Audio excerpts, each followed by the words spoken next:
नमस्कार दोस्तों, मैं हूं प्रशिकांत और आप देख रहे हैं हमारा YouTube चैनल टेक्निकल ज़िंदगी। आगे बढ़ने से पहले हमारे चैनल को सब्सक्राइब कर दीजिएगा और लाइक बटन भी प्रेस कीजिएगा। साथियों, आज हमारे साथ मौजूद हैं भरथना के बुद्ध विहार में एक सुप्रसिद्ध भंते जी, जिनका नाम है डॉक्टर सुमेध थेरो, जिन्होंने अपने ज्ञान से देश को बहुत महत्वपूर्ण बातें बुद्ध के बारे में बताई हैं और उन्होंने ये भी बताया है कि इटावा का नाम इटावा कैसे पड़ा। तो आइए हम जानते हैं उनसे कि इटावा का नाम इटावा कैसे पड़ा और आप बुद्ध का क्या संदेश लेकर आए हैं इटावा की धरती पर। आपने विदेश यात्राएं भी की हैं, तो आपने क्या वहाँ से अर्जन किया है, क्या यहाँ पर दिखाना चाहते हैं और भारत को क्यों बौद्धमय बनाना चाहते हैं, ऐसी क्या वजह है। भारत एक लोकतांत्रिक देश है जहाँ सभी धर्मों का समानता से किया जाता है, सभी धर्मों को समान वरीयता देने का काम किया जा रहा है। तो आइए हम बात करते हैं सीधा सुमित थेरो जी से। आज हमारे साथ मौजूद है सुप्रसिद्ध भंते जी डॉक्टर सुमेध थेरो। हम जानना चाहेंगे भंते जी, यहाँ किस कार्यक्रम के संदर्भ में आपका आगमन हुआ है इटावा की धरती पर? जैसा आपने नाम लिया इटावा जी तो उसमें जो हमको रेफरेंस मिला था और नेट पे भी हमने ट्राई किया था, तो लोगों ने बताया वही ईंट मिली। ईंट मिली जब लोगों को, तो वो भी ईंट किसकी? सोने की ईंट। उससे इटावा का नाम इटावा हुआ। जी और 15 अगस्त 1920 को एक भंते जी का जन्म हुआ। जी बाद में वो कबीर पंथ में जुड़ गए।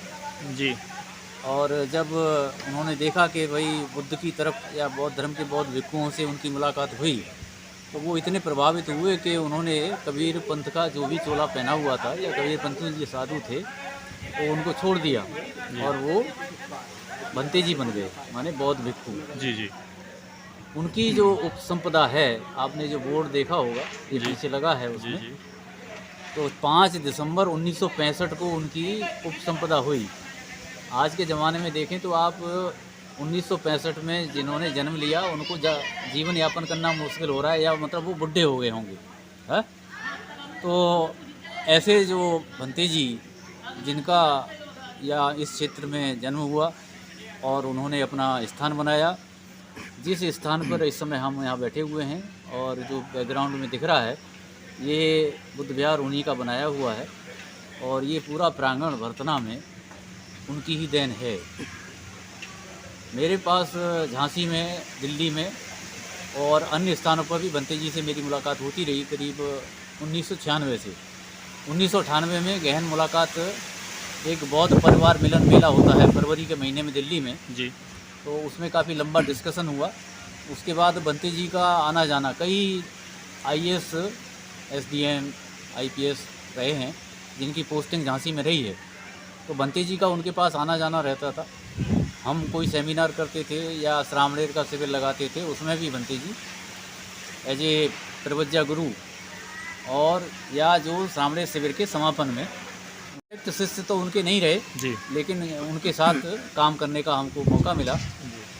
इसी साल के फरवरी महीने में हमको बकेवर के पास एक नगला बिलजू है। जी बल्जू। तो उसमें शायद आप आए थे कि नहीं आए थे? जी मैं उपस्थित था उसमें। तो उस कार्यक्रम में हमको बुलाया गया था और कार्यक्रम में बुलाने के दौरान हमने लोगों से पूछा कि भाई आपने भंते जी के बारे में क्या क्या जानकारी है या उनके बारे में कुछ लिखा गया है क्या अभी तक? तो हमें जो जानकारी मिली वो यही था कि अभी तक भंते जी के बारे में कुछ भी लिखा नहीं गया। तो नहीं लिखे जाने से ये हुआ कि हमने लोगों के सामने ये बात रखी कि भाई आप भंते जी के विषय में लिखना शुरू किया जाए, और एज ए वो डॉक्यूमेंट अगर बन जाता है तो एक पुस्तक के रूप में उसको तैयार किया जाए। तो उसमें भदंतशील भद्र महाथेरो व्यक्तित्व एवं कृतित्व, उनका क्या क्या ऐसे व्यक्ति के रूप में काम रहा और क्या क्या काम उन्होंने किया, ऐसा करके वो हमने डॉक्यूमेंट तैयार किया। इसमें बहुत सारे भंते जी लोगों ने अपने लेख दिए, बहुत सारे उपासकों ने लेख दिए, उसको एक किताब के रूप में तैयार किया। और आज उस किताब का ये विमोचन था। आज उनका 102वां जन्मदिन। तो 102वें जन्मदिन के अवसर पर उस पुस्तक को क्या नाम क्या दिया गया है उस पुस्तक को? भदंत शीलभद्र महाथेरो। अच्छा, उन्हीं के नाम पर पुस्तक का हाँ विमोचन जी, किया गया है। उन्हीं के नाम पर वो पुस्तक है। 200 लगभग पेज की पुस्तक है वो, और गाजियाबाद की जिज्ञासा प्रकाशन से वो प्रकाशित है। 200 रुपये में मिलेगी जी। और जिनको ऐसा लगता है कि भाई हमें वो पुस्तक चाहिए, तो या तो वो सीधे श्री अनिल कुमार जी हैं इंजीनियर साहब दिल्ली में, उनसे संपर्क करें, या जिज्ञासा प्रकाशन को संपर्क करें। और दूसरा जैसा बताया कि 15 अगस्त एक स्वतंत्रता जी दिवस, जी जी। और स्वतंत्रता दिवस के दिन मानो भंते जी का जन्मदिन, तो इस तरह से ये कार्यक्रम मतलब कई सारे फैक्टर इन्वॉल्व करके ऐसे आज़ाद हो चुका है, क्योंकि आज़ादी के 75 साल बाद भी आज भी देश में ऐसी अप्रिय घटनाएं संज्ञान में आ रही हैं। जैसे अभी हाल ही में राजस्थान में एक घटना हुई है, एक छोटे से बालक को, 8 साल के बालक को, जो जिसने अपने अध्यापक के घड़े से पानी लेकर पिया है, उस पर उसकी हत्या हो चुकी है। उसको इतना मारपीट किया गया है कि हॉस्पिटल में वो अंतिम सांस ले चुका है। तो इस पर क्या कहना चाहेंगे आप? ये मतलब आज़ाद हो चुके हैं हम लोग क्या? आप खुद मीडिया वाले हैं, और आप ये सोचें कि जो मीडिया में आ रहा है केवल आप वो बता पा रहे हैं। ऐसी घटनाएं तो रोजाना या हर घंटे होती रहती हैं, और वो दबा दी जाती हैं, या उसकी एफआईआर तक नहीं होती है। उस बच्चे की भी एफआईआर कहाँ हुई थी? तो इसका मतलब डेथ हो गई, तो उसके बाद भी एफआईआर हुई है। तो इसका मतलब अभी भी आज़ादी अधूरी है। कहीं ना कहीं हम लोग जो है ना आज़ादी से थोड़ा सा दूर हैं अभी। वो ऐसे मान लीजिए कि जो यूनाइटेड किंगडम वाले लोग थे वो चले जी। गए, लेकिन वो उनका सारा जो काम था, क्रियाकलाप था, वो दूसरे एक वर्ग ने ले लिया, और उस वर्ग ने ले लिया तो वो अत्याचार वहीं के वहीं हैं। आप ये सोचते हैं कि भाई आज़ाद हो गए, तो आज़ाद किससे हो गए? केवल जो सफ़ेद चमड़ी वाले लोग थे उनसे आज़ाद हुए। देश को बौद्धिमय बनाने के लिए आप क्या संदेश देना चाहेंगे देश की जनता को?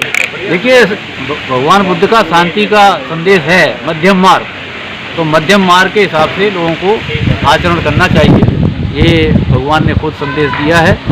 अति हर चीज़ की बड़ी है, माने न तो ज़्यादा चिपकाव रखो, ना किसी से ज़्यादा दुराव रखो, ऐसा भगवान का संदेश है। बहुत बहुत धन्यवाद भंते जी।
नमो नमो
साइड हो ना थोड़े से, उधर ही खड़े हो जाओ, यहाँ पे आ जाओ। एवं